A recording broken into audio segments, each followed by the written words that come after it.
достор, мен бул сүрөттү 1-iyun балдар күнүнө карата тарттым. Мен бул боекторду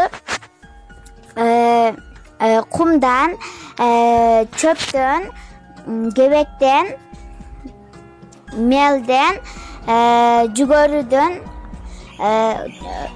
оттун чогунан, гүлдөрдөн алдым.